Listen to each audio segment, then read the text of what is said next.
Με λένε Μάκη Κούμπο. Δουλεύω σαν ιδιωτικός detective στο κέντρο της Αθήνας.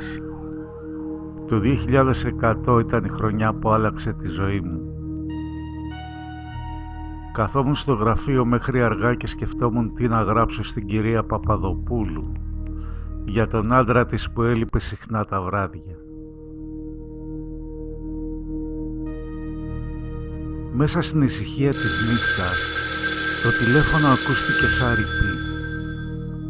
Μια φωνή, αόριστα οικία, με ρώτησε αν είμαι ο Μάκης Κούμπος και αν μπορεί να έρθει σε μισή ώρα στο γραφείο μου για κάτι επίγον. Όταν ακούω επίγον μυρίζομαι λεφτά. Ένα αυτοκίνητο σταμάτησε στον γκαράζ και ήχος από γυναικεία τακούνια ακούστηκε από το ισόγειο και βρέθηκα μπροστά στην Τασούλα την Μπίμπα, την παιδική μου φίλη.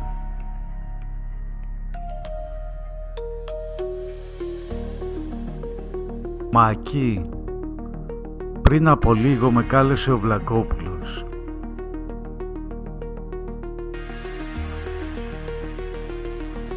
Θέλει να βρεθούμε να συζητήσουμε για κάτι κοσμήματα που λείπουν από το σπίτι του αφεντικού του, του Σαδίκ Τασκεμπάπογλου.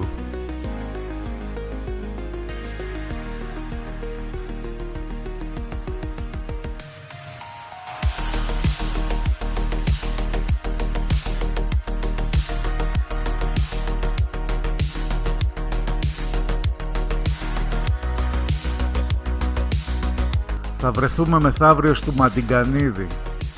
Θέλω να είσαι κι εσύ δίπλα, μην του έρθει καμιά περίεργη ιδέα. Ο Κούλης έλεγχε το λαθρεμπόριο ποτών και τσιγάρων και διακινούσε οργανικά αυγά. Ο πατέρας του ήταν διαβόητος νονός στη Θεσσαλονίκη. Ο Κούλης από μικρός είχε δείξει μία κλίση προς τις εφευρέσεις. Όταν μεγάλωσε ήθελε να γίνει πιλότος. Μετά από μία βόλτα με το αεροπλάνο, ο Τασκεμπάπογλου έστειλε το γιο του στην Αθήνα για να μην τον πυροβολήσει ο ίδιος. «Ωχ ρε Τασούλα, πώς έμπλεξες με τον Κορλεόνογλου?» «Είμαι personal trainer, Μάκη, και με τον Κούλη έχουμε μία συνεργασία. Ήμουν σπίτι του το προηγούμενο Σάββατο». «Άμα ήσασταν μαζί, πώς θα μπορούσες να τα κλέψεις μπροστά στα μάτια του?» «Τα έχει έτσι χήματα κοσμήματα?» «Όχι, Μάκη, τα έχει σε χρηματοκιβώτιο, αλλά ξέχναγε το συνδυασμό και κλειδωνόταν απ' έξω. Έφερνε την οξυγονοκόλληση 3 φορές τη βδομάδα για να του το ανοίξουνε. Από τότε άφηνε την πόρτα του χρηματοκιβώτιου ανοιχτή. Μαζί δεν ήσασταν συνέχεια, πώς θα τα έπαιρνες? Δεν θα σε έβλεπε. Στο κρεβάτι ήταν δεμένος με χειροπέδες. Φόραγε και μία κουκούλα χωρίς τρύπες και φοβήθηκα μη σκάσει ο μαλάκας και βρω κανένα μπελά». Το πήγαινε για βροχή. Όταν γύριζα σπίτι άρχισε να βρέχει κανονικά.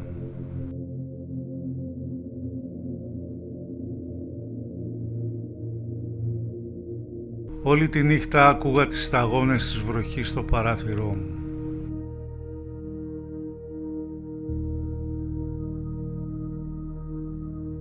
Όταν έκλεινα τα μάτια μου έβλεπα τον εαυτό μου πιτσιρικά στα σεπόλια.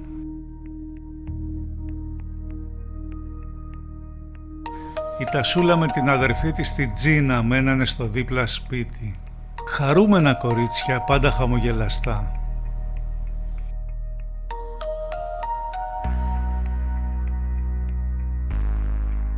Όταν μεγαλώσαμε έγινα ο άτυπος προστάτης τους. Εκείνο τον καιρό άρχισα να βλέπω τον κόσμο ανάποδα. Δεν ήθελα να γίνω ούτε γκάξτερ ούτε μπάτσος. Άλλη επιλογή στα σεπόλια δεν υπήρχε. Ο Παντελής ο Μπίμπας ήταν καλός άνθρωπος. Αγαπούσε τα παιδιά του και φρόντιζε να μην τους λείπει τίποτε. Δούλευε στις οικοδομές. Μέχρι που μια μέρα σε μια κατεδάφιση τράβηξε το λάθος δοκάρι.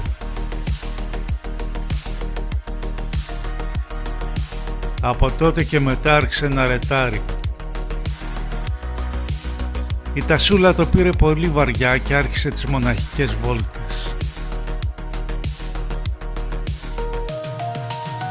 Η αδερφή της η Τζίνα, λοξή από μικρή, το ρίξε στο ποδήλατο.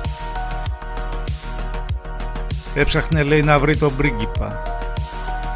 Θα ερχόταν κι αυτός με ποδήλατο. Μες στη βιασύνη της δεν παραχωρούσε ποτέ προτεραιότητα.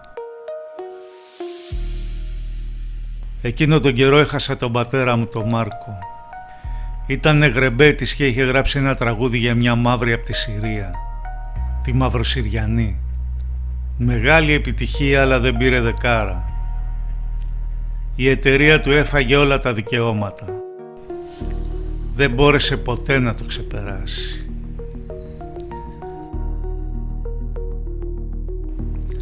Για μένα οι μέρες της ξενιασιάς είχαν περάσει.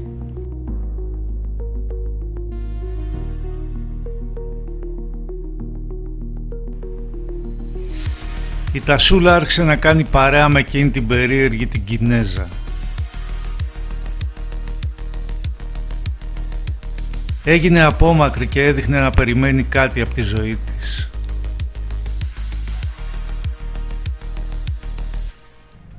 Την είχα ρωτήσει για τον πατέρα της και μου είχε πει ότι τον είχε βάλει σε πανσιόν για ηλικιωμένους. Δεν την αναγνώριζε και νόμιζε ότι είναι από τους γιατρούς χωρίς σύνορα. «Καλή κοπέλα», έλεγε και της έστελνε ανέκδοτα από το κινητό του και βίντεο με χορευτικά.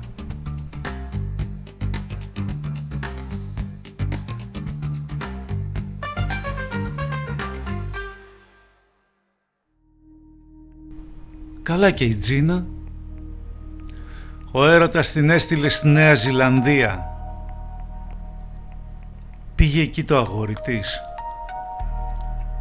Όχι, πήγε η ίδια αφού τον πυροβόλησε.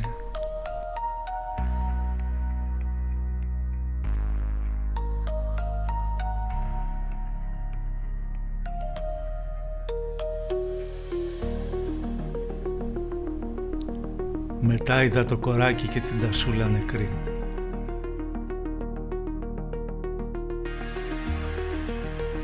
Πρέπει να με πήρε τελικά ο ύπνος. Με ξύπνησε η βροχή και το σκούντιμα ενός φίλου που δεν τον είχα ταΐσει.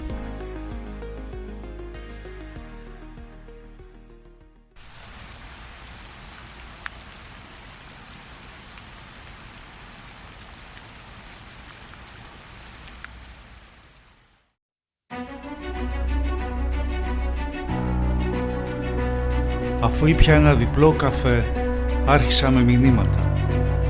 Πρώτα στον Αργύρι το μακριχέρι που ήξερε από δρόμο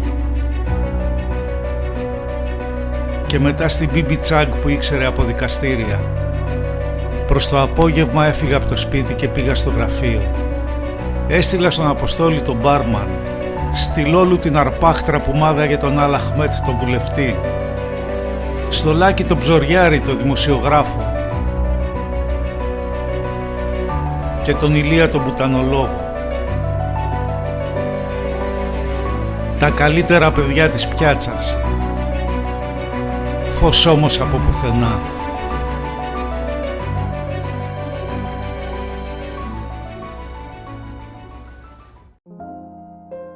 Έφτασα περπατώντας στο ψηλόβροχο.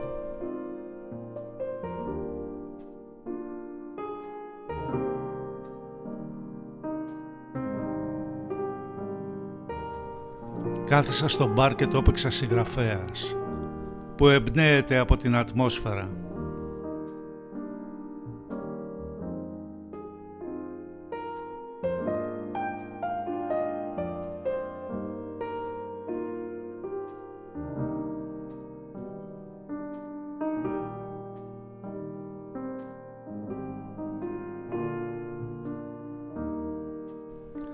Είχα βυσματωμένη την Τασούλα και κατέγραφα τη συνομιλία στο κινητό μου. Έπινα και ένα ξύδι που είχε περάσει μίλια μακριά από τη Σκωτία. Ο Άλεξ φλιαρούσε συνέχεια για τα κοσμήματα και άφηνε μπιχτές για την Τασούλα, χωρίς όμως να το λέει στα ίσα. Η Τασούλα ατάραχη δεν τζίμπαγε.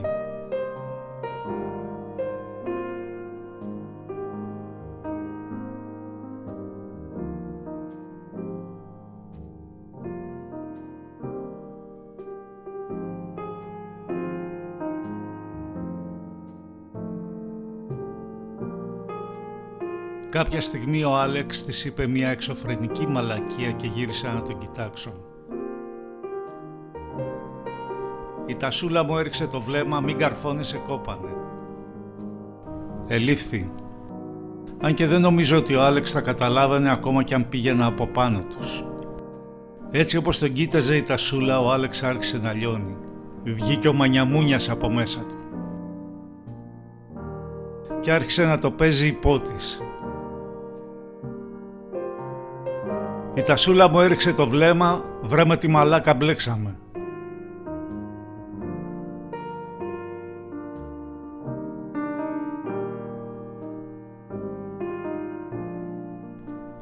Και μετά έπεσε η μπαταρία από το κινητό μου και έβγαλα το λάπτοπ.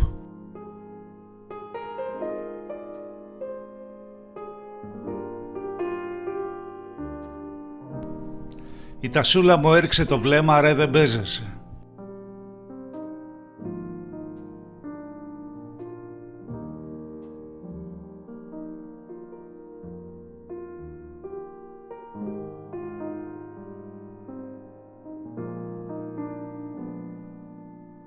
Τέλος ο Άλεξ με είδε. Σηκώθηκε με βαρύ ύφος και με πλησίασε με το ποτό στο χέρι. Φοβήθηκα ότι θα σκοντάψει και θα το χύσει πάνω μου. Οπότε το βράδυ του θα τέλειωνε με κλωτσοθεραπεία.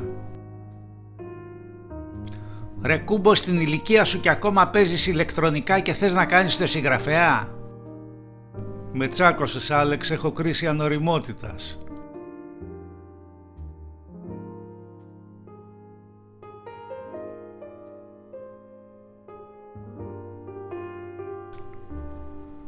Ο Δημητράκης ο μπάρμαν προσπάθησε να μην γελάσει. Μετά μου έστειλε SMS. Μείνε, μη φύγεις. Ο Χάρης δίπλα του είχε ένα ύφος εγκαταλειμμένης οδαλίσκης.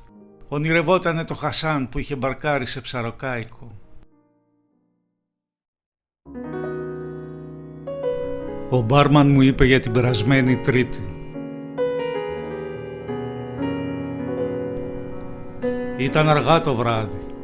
Ο Χάρης έπαιζε τραγούδια για κολομπαράδες που φύγανε. Στο πλάι μια περίεργη γυναίκα έδειχνε συνέχεια τα πόδια της.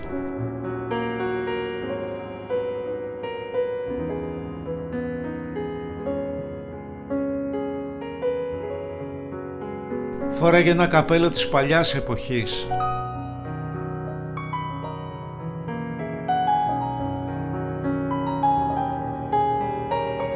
Και έπινε ρακόμελο, κάτι που είχε παραξενέψει το Δημητράκη. Του είχε φανεί λίγο βλάχικο.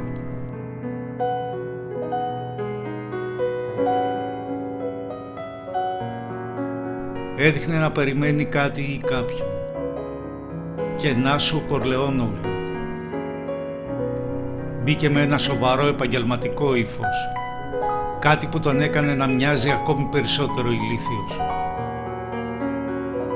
Κάθισε με μεγαλοπρέπεια στο τραπέζι και κάρφωσε με ερευνητικό βλέμμα την πόρτα του καμπινέ.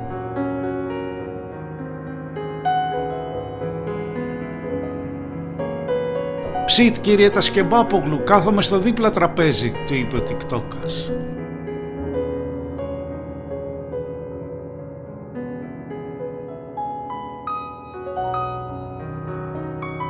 «Και βέβαια σε είχα δει», του απάντησε ο Κούλης. «Ήθελα να δω πόσο καλές είναι οι καρέκλες εδώ».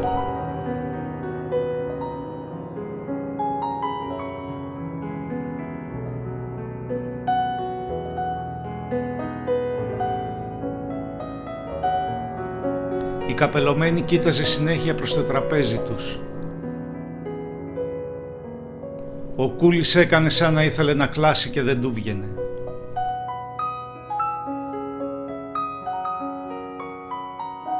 Είχε ύφος 50 νονών και κοίταζε μια τον Κινέζο και μια το Τασάκι.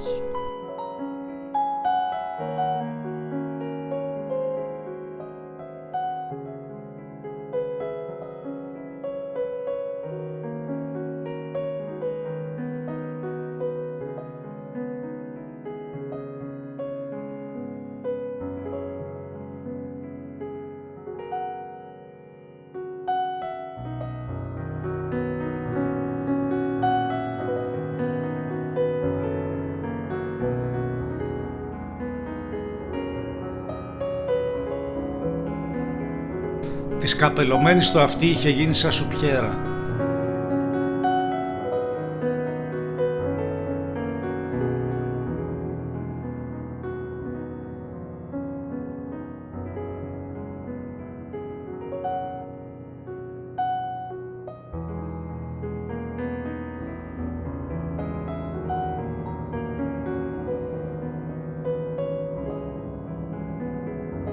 «Η απόδειξη που σας έλεγα», του είπε ο άλλος και του έδωσε ένα διπλωμένο χαρτί.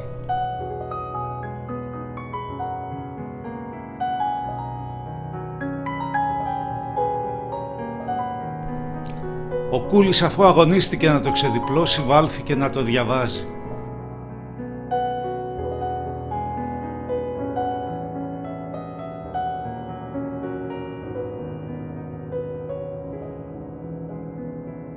Μετά θυμήθηκε ότι δεν ήξερε να διαβάζει ελληνικά και κούλησε το κεφάλι του αρνητικά. Τότε του ήρθε του χάρη να παίξει τα Κάρμινα Μπουράνα και ο Δημητράκης δεν άκουγε τίποτα.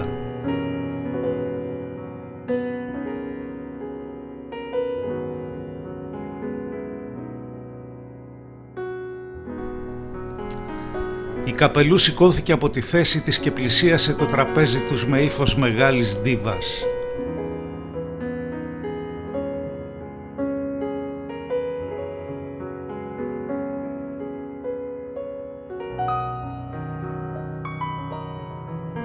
Έστειλε τον Κινέζο σπίτι του και κάθισε στο τραπέζι του Κορλεόνογλου.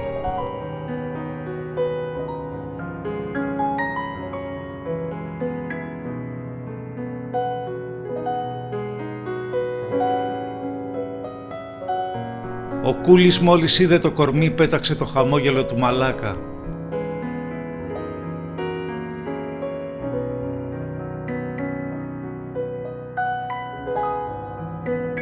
Αυτή με χάρη του έδωσε ένα φάκελο με φωτογραφίες.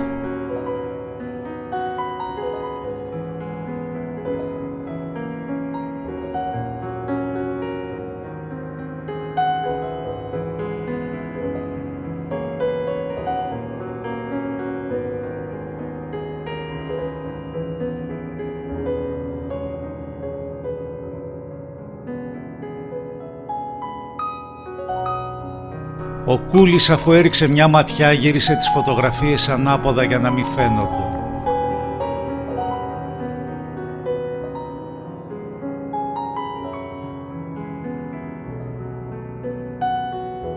Η ντίβα τον κοίταζε με τη χάρη και τη γοητεία μιας κόμπρας.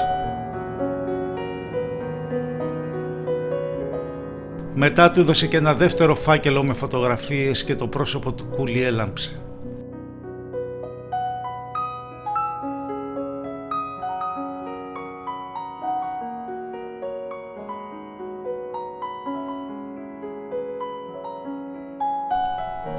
Φαινόταν να έχει πιστεί.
και η κόμπρα του δώσε τη χαριστική βολή.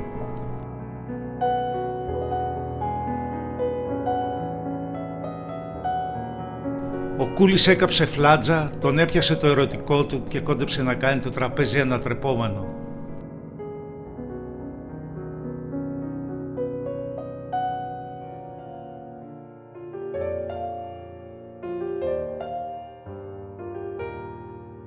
Μετά ξαναπήρε το ηλίθιο ύφος.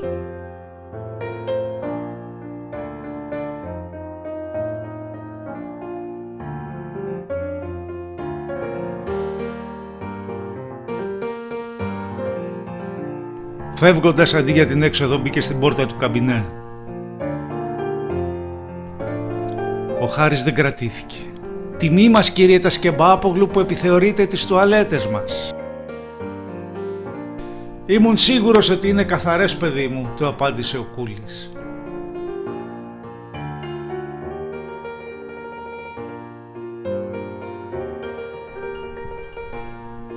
Γύρισα σπίτι κατά τις 2.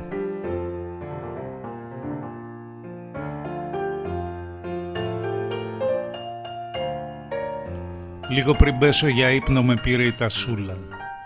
Είχε δει το νόημα του Δημητράκη, κατάλαβε ότι κάτι σχετικό θα ήταν και έπαιρνε να μάθει νέα. Της τα είπα στα γρήγορα. «Εντάξει, το πιάσα», μου είπε. Κανονίζουνε ραντεβού με τον Κορλεόνογλου, τον βυσματώνει ο τικτόκας και μετά έρχεται η άλλη και τον σέρνει από τη μύτη. Ο Κούλης τσιμπάει και βάζει τον Άλεξ να με απειλήσει. Καπέλο βραδιάτικα, ρακόμελο και τον μπούτι απ' έξω. Η Μάγδα η πουτάνα. Η Μάγδα η πουτάνα έβαλε τον τικτόκα. Θέλει να με βγάλει από τη μέση. Θέλει τον Κορλεόνογλου για την πάρτη της.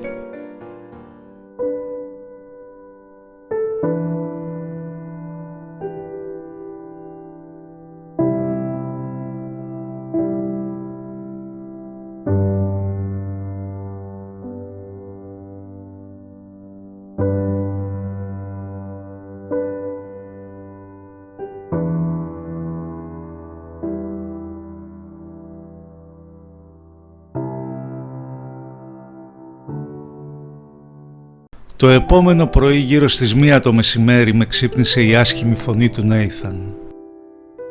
«Μάλλον έχω νέα για τα κοσμήματα του Κορλεόνογλου. Σήμερα το πρωί ένα πρεζόνι, η Φρίντα Καπελώνη, πήγε στο κατάγκα του κουτσού με κάτι κοσμήματα και ήθελε να τα ξεφορτωθεί. Ο κατάγκας ήταν ο πιο γνωστός κλεπταποδόχος της Αθήνας.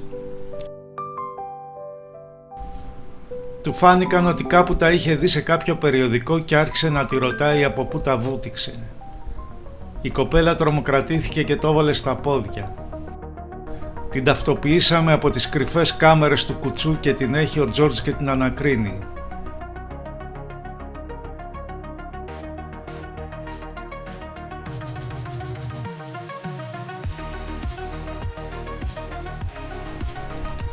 Δεν βρήκαμε τίποτε πάνω της. Λέει ότι την πλησίασε ένας Κινέζος στο μπαρ και της είπε ότι θα της έδινε 1 χιλιάρικο άμα πήγαινε για πούλημα κάτι κοσμήματα στο μαγαζί του κουτσού. Την πήγανε, λέει, με αμάξι κάποιοι δικοί του μέχρι το ενεχειροδανιστήριο. Μια άγνωστη και ένας με μαντίλι στο πρόσωπο. Αργότερα ο Νέιθαν με πήρε και μου είπε πως ο Τζόρτζ έχει βαρεθεί να την ακούει και την έχει αφήσει στη μάγια. Η πρεζονία λέει ότι πανικοβλήθηκε όταν άρχισε ο κουτσός να τη ρωτάει και έφυγε τρέχοντας. Ο τύπος της πήρε την τσάντα και έφυγε. Αυτή γύρισε σπίτι της και εκεί την τσιμπήσαμε. Τελικά πιάσαμε και την οδηγό του αυτοκινήτου. Μια Λέχου, την ανέκρινε ο Σκελεμπέτσος. Ο Τάσος ήταν βρώμικος μπάτσος. Δηλαδή δεν μπλενότανε, κατά τα άλλα τα έπαιρνε όπως και οι υπόλοιποι. Ο παδός της υγιεινής ζωής πίστευε ότι το νερό είναι τοξικό και γι' αυτό έκανε μπάνιο κάθε 2 χρόνια. Και ότι το βούρτσισμα χαλάει τα δόντια, οπότε το στόμα του μύριζε σαν υπόνομος. Για τον Τάσο τα όσπρια ήταν το μυστικό της μακροζωίας και τα καυτερά σκότωναν τα μικρόβια. Αυτές οι συνήθειες του έφερναν και παρενέργειες. Η ανάκριση είχε και soundtrack. Καμιά φορά μερακλωνότανε και το ρίχνε στη μουσική.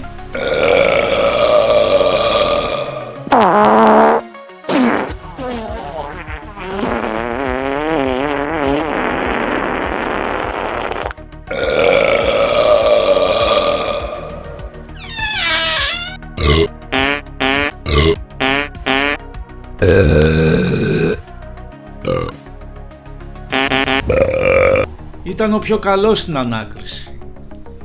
Συνήθως έβαζε διλήμματα, την πρέζα ή τις σφαίρες. Όλοι διάλεγαν την πρέζα. Αν και κάποιοι λέγανε ότι ομολογούσαν επειδή δεν άντεχαν τη μυρωδιά του τάσου. Σύμφωνα με τον Νέιθαν Λεφ που κατέθεσε ότι την πλησίασε ένας Κινέζος για να μεταφέρει τη φρίντα και τον τύπο με την τσάντα. Δεν ήξερε τίποτε για κοσμήματα και τον τύπο τον έβλεπε πρώτη φορά στη ζωή της. Όταν η Καπελώνη βγήκε τρέχοντας από το κοσματοπωλείο, ο τύπος της πήρε την τσάντα και έγινε λαγός. Την πίεσε όσο γινόταν.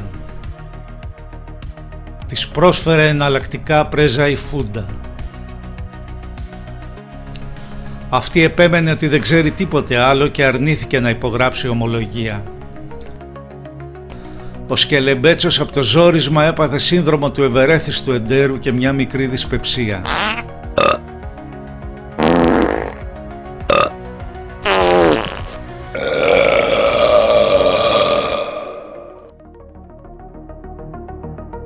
Μετά την έστειλε στο κρατητήριο. Η Καπελώνη είχε κολλήσει στο στόρι της. Ο Τζόρτζ δεν πίστεψε κουβέντα και την έστειλε στη φυλακή του Σαραντόπουλου μέχρι να του πει που έκρυψε την τσάντα. Η κοπέλα όταν έμαθε σε τι είχε μπλέξει φρίκαρε. Την έπιασε ιστερία, άρχισε να κάνει φασαρίες και κατέληξε στην απομόνωση.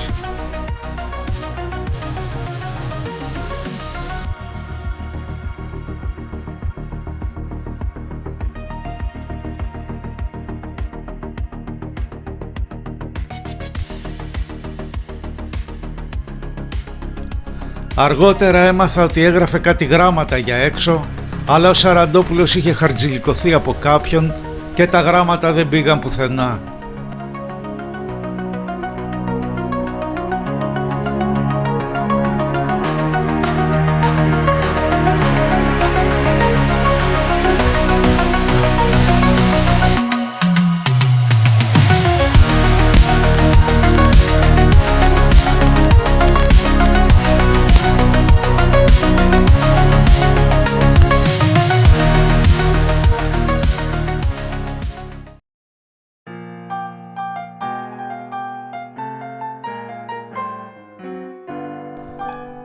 Ήξερα που θα βρω το Βλαγκόπουλο και τον περίμενα να φανεί.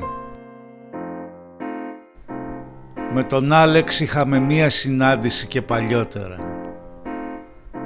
Συνήθως δεν αντιδρώ έτσι, αλλά ήταν Δευτέρα, είχε χάσει ο Ολυμπιακός και είχα τα νεύρα μου.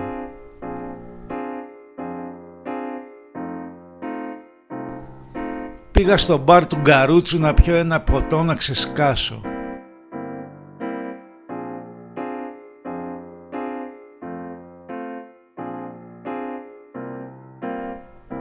Ο Άλεξ ήτανε μέσα και έκανε το μανιαμούνια σε ένα πυράγχα κινέζικο.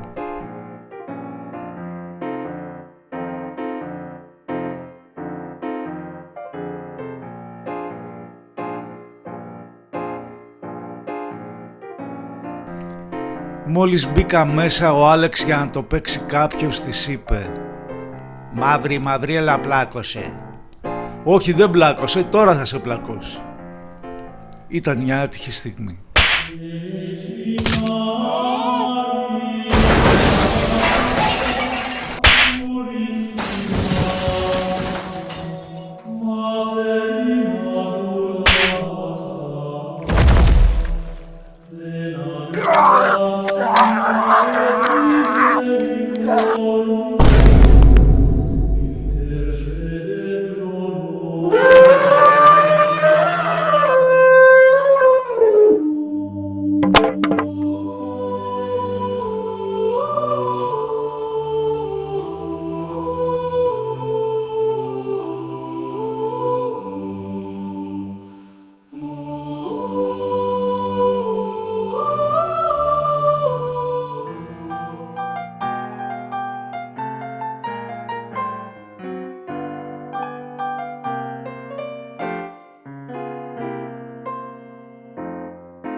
Όπως καθόμουν ένιωσα ένα ζευγάρι ηλίθια μάτια να με καρφώνει στην πλάτη.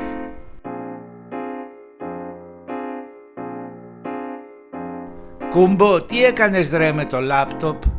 Στην ηλικία σου ακόμα παίζεις βιντεοπαιχνίδια?» «Άλεξ, θέλω να σου μιλήσω για την Αναστάζια». «Δεν θέλω να ακούω κουβέντα, φεύγω». «Μανιαμουνιά, άμα πάω να φύγεις θα γίνω πατσαπούτσας». «Άντε να σε ακούσω». Λοιπόν, άκου πως έχουν τα πράγματα. Του μίλαγα για ώρες. Όλα οδηγούσαν στους Κινέζους. Πουθενά δεν μπλεκόταν η Αναστάζια. Έλεγα, εκεί ο Άλεξ ντουβάρι. Μάλιασε η γλώσσα μου, αλλά ο Άλεξ βράχος. Αφού δεν έβγαινε έτσι άκρη θα έβγαινε αλλιώς. Πες στον κύριο Τασκεμπάπογλου ότι θέλω να βρεθούμε. Αυτό μπορώ να το κάνω.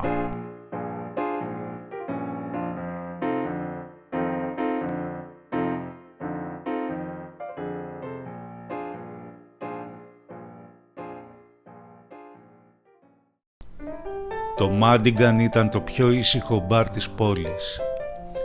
Είχα ραντεβού με τον Γκούλι κατά τις 9. Πήγα κατά τις 9:30. Τον Γκούλι τον περίμενα κατά τις 10:30. Έμενε σούνιο. Έμπαινε στον περιφερειακό, έκανε λάθος η στροφή, έβγαινε θύβα και ερχόταν από εθνική. Όταν πρωτόρθε, ο μπαμπάς Τασκεμπάπογλου του είχε νοικιάσει μεζονέτα στο ελληνικό, αλλά πήγε να φτιάξει το συντριβάνι του πάρκου και τον διώξανε. Κόντευε 11 και πουθενά ο Κούλης. Συνήθως έκανε λάθος την πόρτα και έμπαινε δίπλα στη σχολή τυφλών. Ο ρεσεψιονίστ τον είχε μάθει και είχε πάρει ένα μπουκάλι ουίσκι. Όποτε τον άκουγε του έλεγε «Καλησπέρα κύριε Τασκεμπάπογλου, το συνηθισμένο σας?» Το μπάρ είναι δίπλα. Και ερχόταν ο Κούλης με το ουίσκι του. Μόλις μπήκε ο Κούλης πήγε αμέσως στο μπαρ και παράγγειλε ένα διπλό. Δεν ήρθε με το ουίσκι σε χάρτινο κυπελάκι. Κακό σημάδι. Είχε βάλει το μυαλό του να δουλεύει υπερορίες. Ο Θανασάκης με σοβαρό ύφος νεκροπομπού του έβαλε από το νερωμένο που είχαν αδειάσει σε ακριβό μπουκάλι. Ο Κούλης τον ρωτούσε αν του αρέσουν τα βιολογικά αυγά και ο μπακαλιάρος σε σκόνη. Ο Θανασάκης απαντούσε με το σεβασμό που αρμόζει σε έναν ονό της νύχτας. Κάποια στιγμή ο Κορλεόνογλου θυμήθηκε ότι είχε έρθει για ραντεβού και τον ρώτησε αν με έχει δει. «Νομίζω ότι κάθεται απέναντί σας», του απάντησε ο Θανασάκης.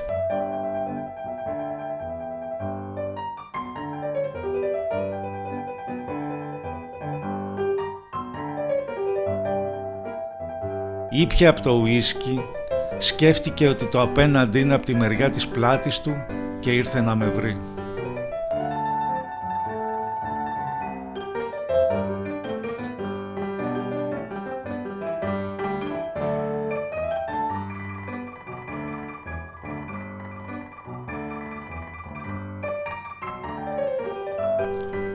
Με πλησίασε από πίσω. «Έχω έρθει ώρα, Κούμπο, αλλά ξέρω να κρύβομαι». «Καλησπέρα, κύριε Τασκεμπάπογλου». Έπρεπε να έχετε γίνει καταδρομέας. Τον χαιρέτησα με το σεβασμό που αρμόζει σε έναν ηλίθιο, γιο ενός επικίνδυνου μαφιόζου, και άρχισα να του εξηγώ ότι η Αναστάζια δεν είχε καμία σχέση με τα κοσμήματα. Ο Κούλης έδειχνε να βαριέται, αλλά με άκουγε. Τον είχα εξυπηρετήσει μια φορά όταν βρήκα το αυτοκίνητό του. Νόμιζε ότι του το είχαν κλέψει, αλλά το είχε παρκάρει στην Πανεπιστημίου και το είχε ξεχάσει. Του είπα για την Καπελώνη, τον Κινέζο, το ζευγάρι με την τσάντα, τον κουτσό και τις καταθέσεις. «Ο άνθρωπος πρέπει να χρησιμοποιεί και τα δυο του μάτια», μου είπε. «Να είναι διπλωμάτης», του απάντησα. «Ακριβώς», το πιάσε στο υπονοούμενο. «Κύριε Κορλεόνογλου, ξέρετε πόσο σας εκτιμώ. Σας διαβεβαιώνω ότι η Αναστάζια δεν πήρε τα κοσμήματα. Τα πήρε κάποιος που τα έδωσε στην Καπελώνη». Με άκουγε με δυσπιστία. «Και τα κοσμήματα που είναι?» Της τα πήραν πίσω, του εξήγησαν. Υπάρχουν 2 καταθέσεις στην αστυνομία που επιβεβαιώνουν το story της.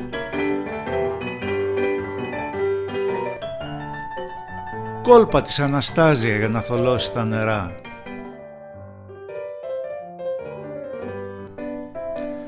Με άφησε εμένα, καλά θα το σκεφτώ, και πήγε στο μπαρ. Αυτή τι κάνει στο τραπέζι εκεί πέρα?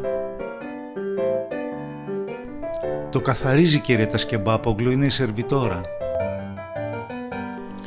Η συνάντηση με ανησύχησε.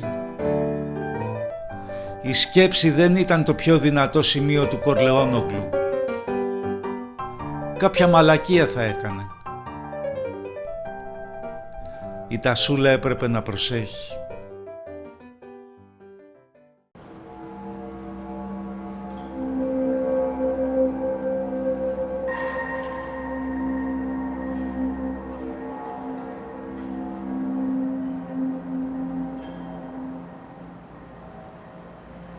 Κάθε βράδυ στα σεπόλια ο Τζόρτζ έβγαζε περιπολίες στα μπατσάκια του για κάνα χαρτζηλίκι να μην αισθάνονται κι αυτοί ρηγμένοι.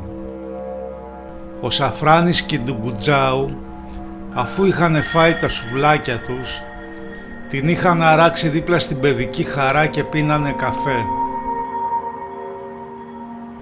Σχεδιάζανε ποιο βαποράκι να βουτήξουνε πρώτο, όταν τους ήρθε σήμα ότι υπάρχει καταγγελία για οικογενειακή βία. Ήταν λίγο παρακάτω και φτάσανε σε 5 λεπτά. Πιάσανε ένα ιστερικό Κινέζο που έμοιαζε σαν να είχε πάρει απορρυπαντικό αντί για κόκα. Το βάλανε στο περιπολικό και αυτός όταν πήγαν να ξεκινήσουν την κοπάνισε και άρχισε να τρέχει. Από πίσω αυτοί φωνάζανε «Σταμάτα ρε που στη βραδιάτικα θα μας βγάλεις τα σουβλάκια απ' έξω». Ο Κινέζος δεν σταμάταγε μέχρι που ο Σαφράνης έβγαλε πιστόλι. Του βάλανε χειροπέδες και η Ντουγκουτζάου προειδοποίησε «Σ' έχει γαμίσει αραπίνα». Στο δρόμο για το τμήμα πέσανε και κάτι ψηλές. Το μόνο πρόβλημα ήταν πως ο Κινέζος ήταν από τους ουράνιους γερανούς και ο Σαφράνης με την Ντουγκουτζάου ήταν γνωστοί σαν δικά μου παιδιά.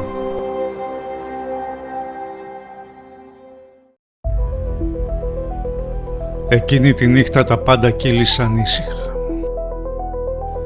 Το πρωί μόλις σηκώθηκα βρήκα μήνυμα από την Μπίμπη. «Μάκη, πρόσεχε, ο Βου Φέι έβαλε συμβόλαιο πάνω σου. Κάποιος πλήρωνε για να με δει πεθαμένο. Πηγαίνοντας για Θήβα πρόσεξα ένα άσπρο αυτοκίνητο να με έχει πάρει στο κατόπι. Στο γυρισμό πάλι από πίσω μου. Κάποια καλά παιδιά είχαν ακούσει για το συμβόλαιο φαίνεται και με είχαν βάλει στο μάτι. Οπότε κουβάλαγα κι εγώ μια κούτα ματόχαντρα.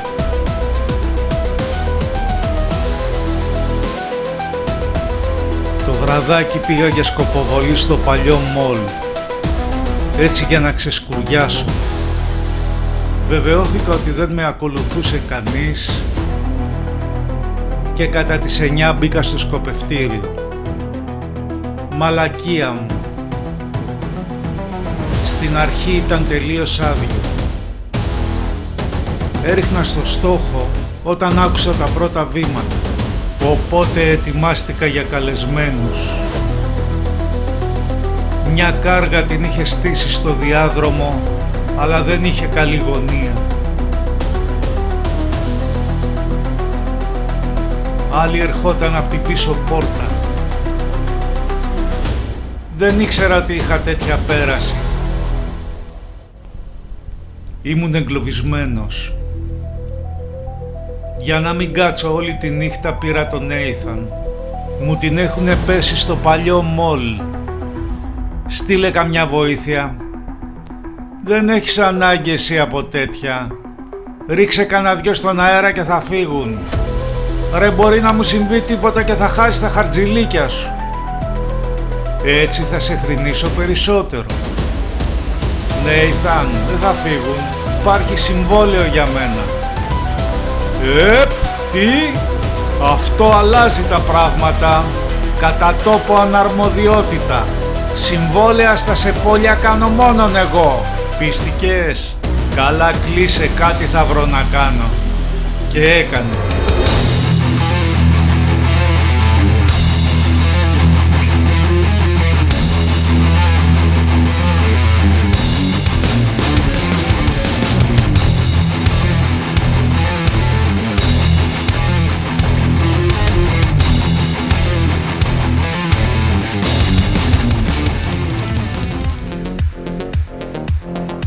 Την επομένη ζήτησα από τους γείτονες, το Γεράσιμο και το Σεργέη,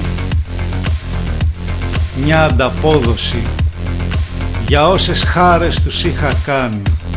Η ανταπόκρισή τους ήταν συγκινητική. Μου δώσαν 3 καλά παλικάρια για να κυκλοφοράω ελεύθερα. Τα παιδιά φυλάγανε τον κόλο μου συνέχεια. Ακύρωσα προσωπικά και 2 υποψήφιους, οπότε ο Σεργέη μου έστειλε επιπλέον και μία ομάδα που την είχε εκπαιδεύσει ο ίδιος. Παλιός Σπέτσνατ. Η κατάσταση αυτή όμως άρχισε να με πειράζει κάπως στα νεύρα. Κάθε βράδυ έβλεπα συνέχεια τον ίδιο εφιάλτη και όλη μέρα μετά ήμουν κουρασμένος.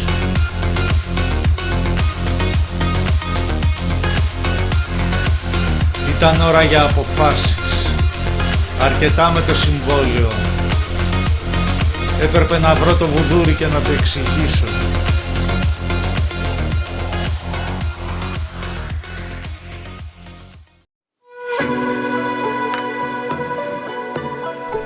Ο Βου Φέι ήταν ο αρχηγός της κινέζικης μαφίας στην Αθήνα. Τους λέγανε ουράνιους γερανούς.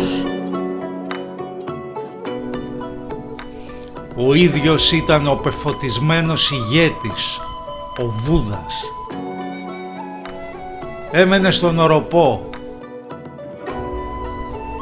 Ήταν πάντα πολύ άσχολος. Εκείνη τη μέρα θα του φέρνανε ματζούνια από την Κίνα και ανυπομονούσε. Ο Βούδας είχε μανία με τα ελιξίρια ζωής. Πίστευε πως τα σπάνια βότανα έκρυβαν το μυστικό της μακροζωίας. Πάντως του φέρνανε συχνογρία, γι' αυτό και ήταν γνωστός σαν βουδούρης. Με υποδέχτηκε με κινέζικο γνωμικό. Όποιος ποτίζει τον μπαμπού με ψεύτικο τσάι, φυτεύει δυσπεψία στην καρδιά του. Μετά μου πρόσφερε το τσάι που έπινε. Μύριζε σαν να είχε βράσει γαϊδουράγκαθα με παλιά λάστιχα αυτοκινήτου. Αρνήθηκα ευγενικά. Του εξήγησα ότι έχω πάρει τον όρκο της αποχής από τις απολαύσεις. Έδειξε να το κατανοεί. Είχε πιει 3 κούπες. Είναι ώρα. Συγγνώμη, ο κίτρινος ποταμός με καλεί.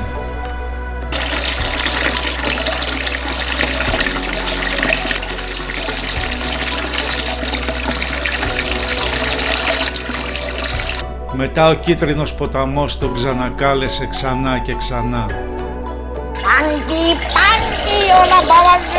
Είχε κάτι δυσκολίες και κάποια στιγμή βγήκε με το χερούλι από το καζανάκι στο χέρι.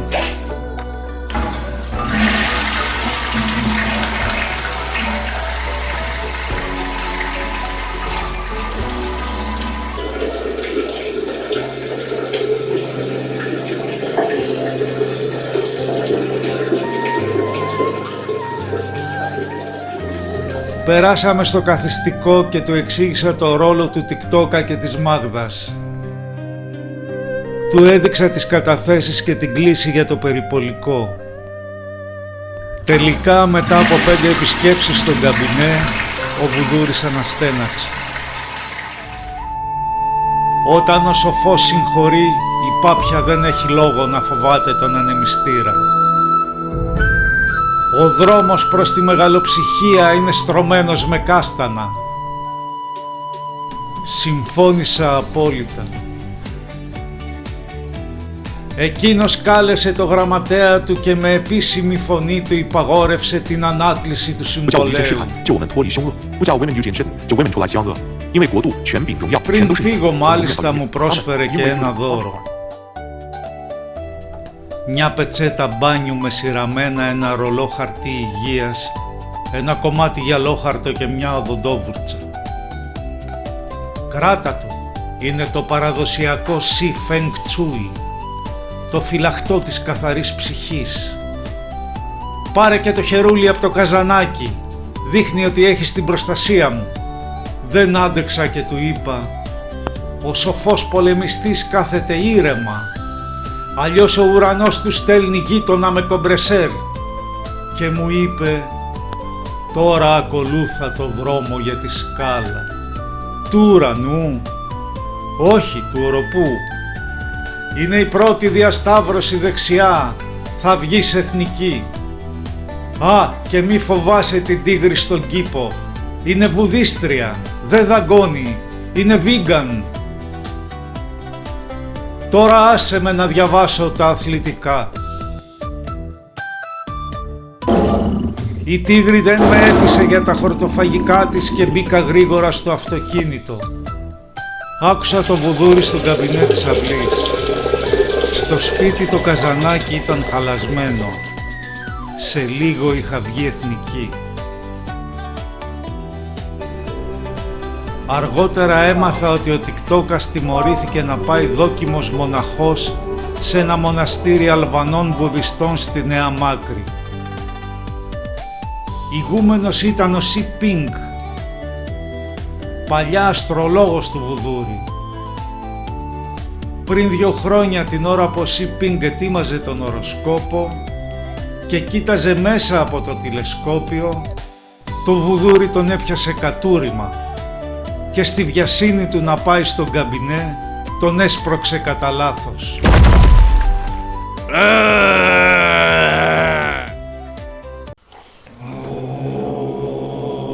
Καλύτερα να σου βγει το μάτι παρά το όνομα, το φιλοσόφησε ο Βου Φέι. Μετά του έχτισε το μοναστήρι για να επανορθώσει. Οι μοναχοί ήταν Αλβανοί Σαολίν. Τον Τικτόκα ως δόκιμο μοναχό τον είχαν για να κάνουν προπόνηση.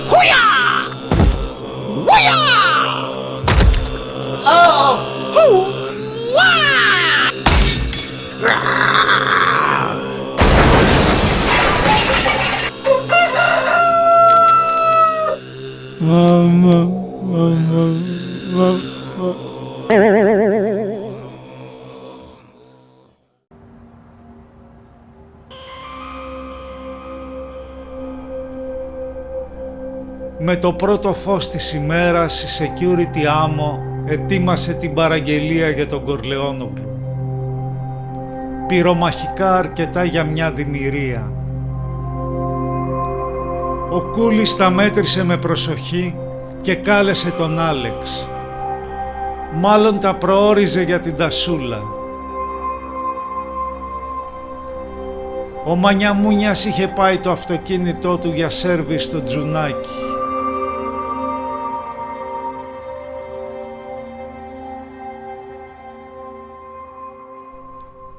Μόλις το πήρε από τον γκαράζ, πήγε στο σπίτι του Κούλη και φόρτωσε.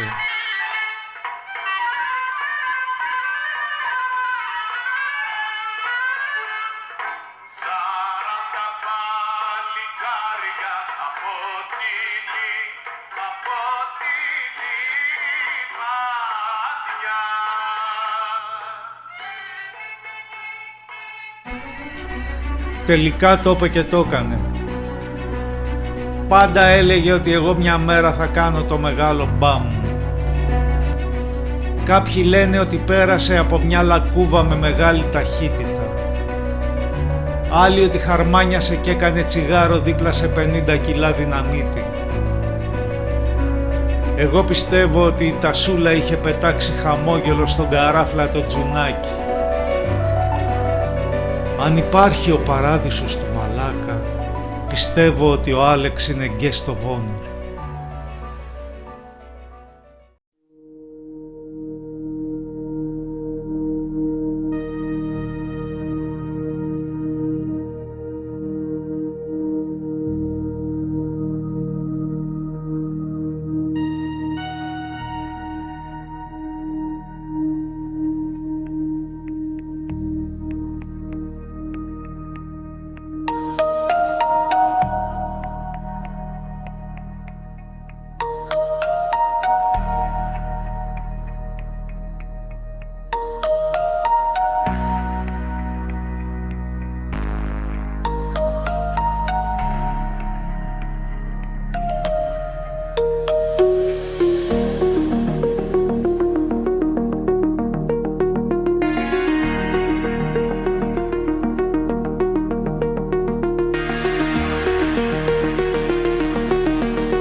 Την επομένη είδα στην τηλεόραση ότι η Μάγδα η Κυριακού είχε ένα ατύχημα στη σκάλα του σπιτιού της. Γλίστρισε, έπεσε και τη βρήκαν με 3 σφαίρες στο κεφάλι. Μέσα στο διαμέρισμα βρέθηκε και μία τσάντα με τα κλεμμένα κοσμήματα. Η αστυνομία τα γύρισε στον νόμιμο ιδιοκτήτη, έλεγε.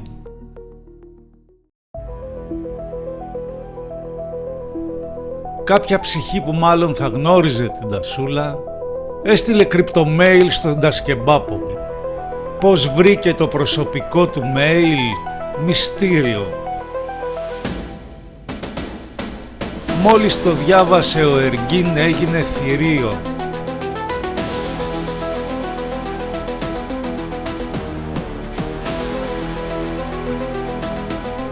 Πήρε το προσωπικό του τζετ και πήγε να πάρει τον Γκούλι πίσω στη Θεσσαλονίκη.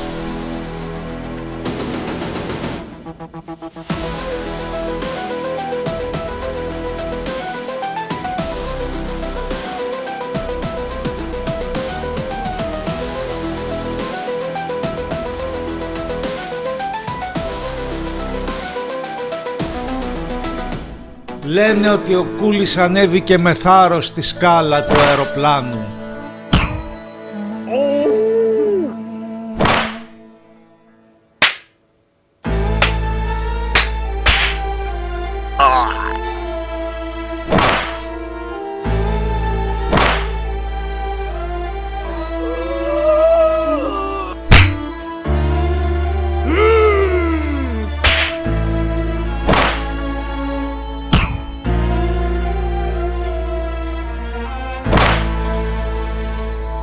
Στη Θεσσαλονίκη ο Εργίν έβαλε το γιο του σε μια βίλα στο Χορτιάτι για να μην μπλέκεται στα πόδια του. Όταν ο Κούλης είχε μια άτυχη στιγμή σε ένα ξεπαρκάρισμα, δεν του έφτιαξε το αυτοκίνητο αλλά του πήρε ένα δώρο. Τελευταία που άκουσα για τον Κούλη ήταν στα γενέθλιά του, όταν έκανε barbecue party.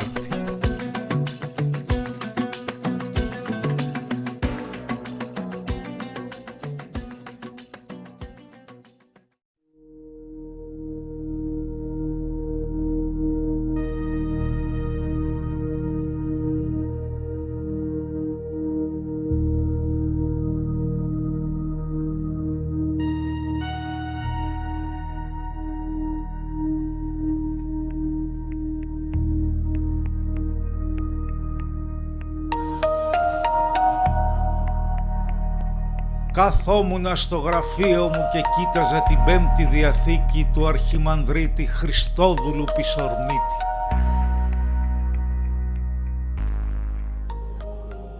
Ο πιστοδρομικός άνθρωπος ήτανε από αυτούς που το «ως της βούλεται ο πίσω μου ελθύν» το παίρνανε κυριολεκτικά.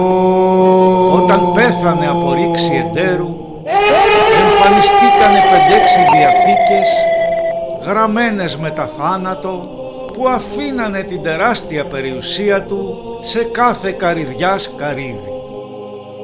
Οι συγγενείς με βάλανε να τις τσεκάρω, όλες πλαστές. Το τηλέφωνο ακούστηκε σαν το κουδούνι του σχολείου. Λέγεται «Τι κάνεις, μαυρούλη μου? Πώς είσαι, πώς τα περνάς?» «Η Τασούλα». «Τασούλα, πού χάθηκες? Έχω μήνες να ακούσω νέα σου». Μου εξήγησε ότι το κλίμα στην Αθήνα είχε γίνει ανθυγιεινό και είχε πάει στο Ηράκλειο. Με ρώτησε πώς θα πάει ο Κορλεόνογλου και της εξήγησα ότι τον έχει ο Εργίν σε καρπαζοθεραπεία. Πού να δεις τι θα γίνει άμα μάθει ότι τα κοσμήματα που έχουν είναι ψεύτικα.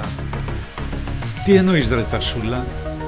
Τα αληθινά τα έχω εγώ, Μάκη μου. Στην τσάντα της Μάγδας έβαλα τα ψεύτικα. Τα πραγματικά τα πήρα τότε με την κουκούλα και τις χειροπέδες. Τασούλα, δεν παίζεσαι. Και τον κοπάναγες και τον έκλεβες. Πράξη εθνικής αντίστασης, Μάκη μου, αφού ήτανε Τούρκος. Μάκη, το κλίμα στο Ηράκλειο άρχισε να με πειράζει. Λέω να γυρίσω Αθήνα, αλλά δεν ξέρω αν μου κρατάει κανείς κακία. Όσοι σου κρατούσαν κακία, κορίτσι μου, πήγανε στον άλλο κόσμο. Όλη μια μέρα θα πεθάνουμε. Μου ζήτησε να κάνω μία έρευνα. Τασουλά, αποκλείεται. Γιατί βρε Μάκη? Την προηγούμενη φορά που έμπλεξα μαζί σου, με πήρε κυνήγι η μισή Αθήνα. Έλα βρε Μάκη, επιμένω. Και επέμενε πολύ. Δεν κρατήθηκα. Τασουλά, άγαμη σου. Τώρα τι ανακατεύεις στα επαγγελματικά μου με την κουβέντα μας? Τασούλα, όχι. Ούτε και για 500.000. Πότε ξεκινάμε?